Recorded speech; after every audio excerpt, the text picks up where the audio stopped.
नमस्कार। Between the lines with Neeru Ranjan में आपका स्वागत है। आज हम बात करेंगे चीन की। चीन के राष्ट्रपति जिनपिंग आज एस जयशंकर विदेश मंत्री से मिले।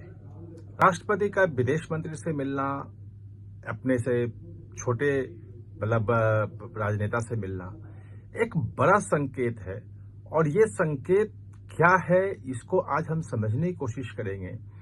क्या जो चीन भारत के खिलाफ बिल्कुल उठ खड़ा हुआ था, गलवान में जो घुसपैठ हुई थी, जो झड़प हुई थी, जिसमें कहा जाता 18 जो है भारतीय सैनिक की मौत हुई थी, और चीन ने कोई संख्या नहीं बताई, लेकिन जो आंकड़े आए थे वो कि 35 जो है वो चीनी सैनिक भी मारे गए।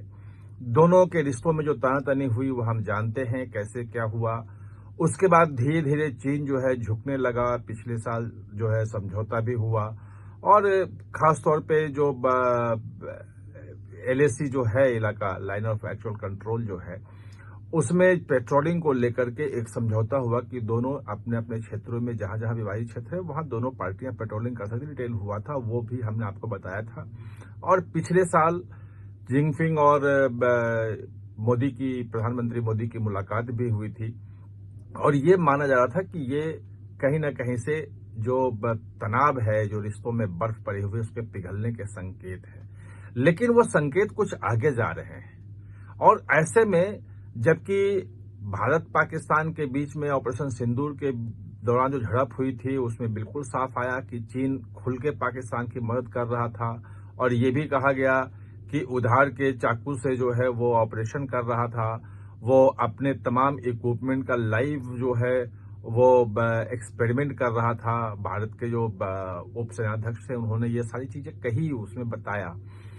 ऐसे में जिनपिंग का एस जयशंकर से मिलना इस ढंग से, इसके क्या मायने हैं, चीन क्या संकेत दे रहा है, और इस बीच में 2-3 महीने में ऐसा क्या परिवर्तन आया है अंतर्राष्ट्रीय कूटनीति में, अंतर्राष्ट्रीय संबंधों में, जिसके कारण चीन को ऐसा करने के लिए मजबूर होना पड़ा, इसको हम समझने की कोशिश करते हैं। तो सबसे बड़ी बात यह है कि चीन जो है वो भारत को लेकर के एक तरह से फंस गया है, और उसको ये लग रहा है कि भारत के साथ संबंध सुधारने के अलावा कोई चारा नहीं है, क्योंकि जितनी भी चालें वो चल रहा है, भारत किसी भी मामले में झुकने को तैयार नहीं है। उसने फर्टिलाइजर जो हॉर्टिकल्चर में, सब्जियों में, फलों में जो उपयोग किया जाता है उस पर रोक लगाई। भारत ने उस पर भी कोई प्रतिक्रिया नहीं दी, अपनी व्यवस्था करता रहा। अब जो रेयर अर्थ मैग्नेट है उसके लिए उसने भेजने से मना कर दिया, एक्सपोर्ट पे लगभग रोक लगा दी है। बाकी 6 और रेयर अर्थ मटेरियल हैं जिसपे उसने रोक लगाई हुई, लेकिन भारत उसके बावजूद भी झुक के बातचीत करने तैयार नहीं है, और दबाव बना रहा है। ये कोशिश हो रही है कि भाई उन मैग्नेट की सप्लाई करो, लेकिन भारत एक अपना अल्टरनेटिव उसकी कैसे आपूर्ति हो, रेयर अर्थ जो मैग्नेट्स हैं और दूसरे जो धातु हैं उनकी, इसके अल्टरनेटिव व्यवस्था में लग गया है।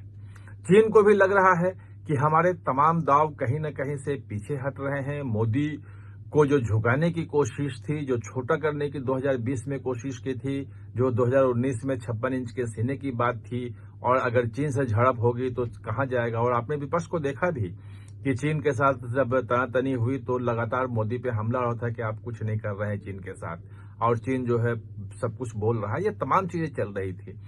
ऐसे में जो भारतीय कूटनीति थी और भारतीय जो रणनीति थी, जो चीन के सामने झुकना नहीं है, और बाकी उसको अल्टरनेट के रूप में उसको कैसे घेरना है। फिलीपींस के साथ द्वीपों को लेकर चीन के झगड़े चल रहे हैं, आप जानते हैं। उसमें फिलीपींस को ब्रह्मोस की सप्लाई हो गई है। वियतनाम जो है उसका पड़ोसी देश है, बीच में तनातनी भी होती है कई चीजों को लेके, उसको भी ब्रह्मोस की सप्लाई की बात हो रही है बेचने के लिए। और ब्रह्मोस कितना अचूक है, कितना सटीक है, और चीनी जो कह सकते हैं कि सर्विलेंस सिस्टम जो है वो कैसे ब्रह्मोस के आगे फेल हो जाता है, ये सब हमने पाकिस्तान में देख लिया है। इसलिए उस पर भरोसा भी लोगों का बढ़ गया है, कई देशों का बढ़ गया है, और इंडोनेशिया से लेकर कई देश उसकी मांग कर रहे हैं।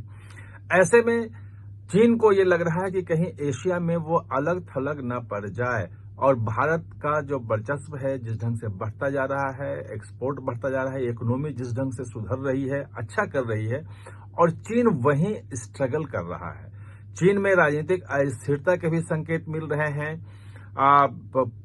मई महीने में जो जिनपिंग गायब रहे, ब्राजील में जो ब्रिक्स की बैठक थी उसमें भी नहीं गए, और अब जो खबर आई पिछले दिनों कि वहां उन्होंने बहुत सारे अपने पावर जो हैं वो डेलीगेट्स कर दिए हैं। एक ग्रुप है उनका, उसको उन्होंने, जो कोर ग्रुप है कम्युनिस्ट पार्टी का, उसको उन्होंने दे दिया है कि अब वो फैसले लेगा। और ये कहा जा रहा है कि अगले महीने जो प्लेनरी सेशन है वहां चीन की कम्युनिस्ट पार्टी का, उसमें हो सकता है कि उनकी शक्तियां और कम की जाएं, और 2027 में जो कांग्रेस होगी, पार्टी कांग्रेस है, उसमें शायद जिनपिंग की विदाई भी तय हो जाएगी। इस ढंग के अनुमान आ रहे हैं, लगाए जा रहे हैं, और तरह तरह के जो विशेषज्ञ हैं चीन के, वो ये बात कह रहे हैं। जबकि हम जानते हैं कि 10 साल के लिए वो बने थे, और उसके बाद 2012 के बाद लगातार बने हैं, और एक राष्ट्रपति ऐसे वो हैं जिनके कहा गया है कि आजीवन वो राष्ट्रपति रह सकते हैं, उनका कोई कार्यकाल नहीं होगा। वैसे 5 साल का कार्यकाल होता है, और फिर जो है वो पार्टी कांग्रेस जो है, कम्युनिस्ट पार्टी का कांग्रेस होता है, उसमें तय होता है, उसमें मुहर लगती है। लेकिन आजीवन होने के बावजूद भी अपने पावर वो डेलीगेट्स कर रहे हैं, तो कहीं ना कहीं चीन घिर गया है।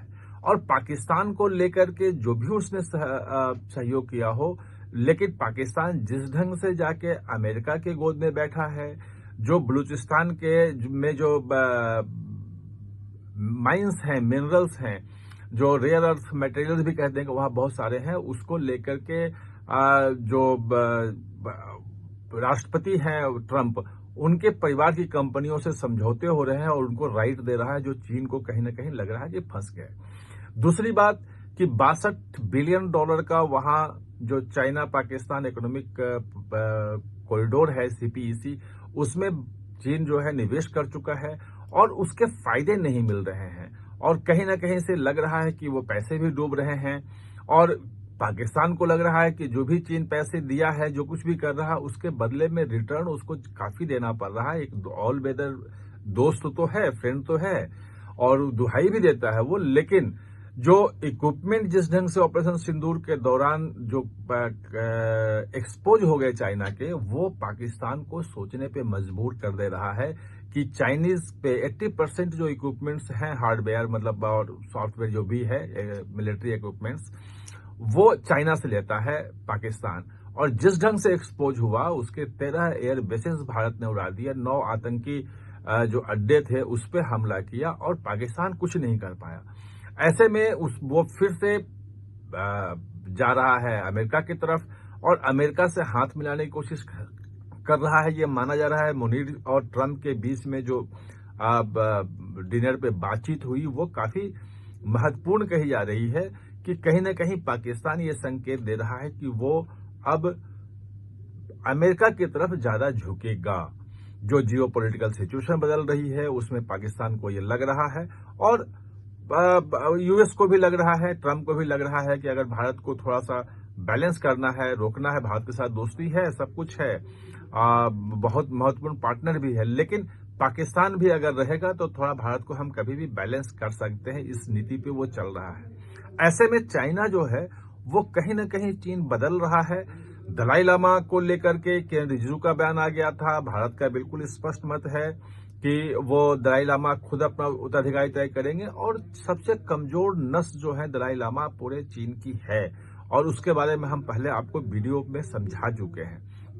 ऐसे में जो जिनपिंग एक राष्ट्रपति होते हुए एक विदेश मंत्री एस जयशंकर से मिलते हैं, उसका सीधे सीधे संकेत यह है कि कहीं न कहीं चाइना की जो हेकड़ी थी, जो अकड़ थी, वो ढीली पड़ गई है, और अब वो झुक करके भारत से और बेहतर संबंध बनाने की कोशिश में जुटा हुआ है। आप हमारे साथ चर्चा में जुड़े, इसके लिए बहुत बहुत धन्यवाद। और हाँ, चैनल को सब्सक्राइब करना न भूलें, इसका बेल आइकन दबाएं ताकि नया वीडियो कोई भी आए तो उसका नोटिफिकेशन समय पे आपको मिल जाए।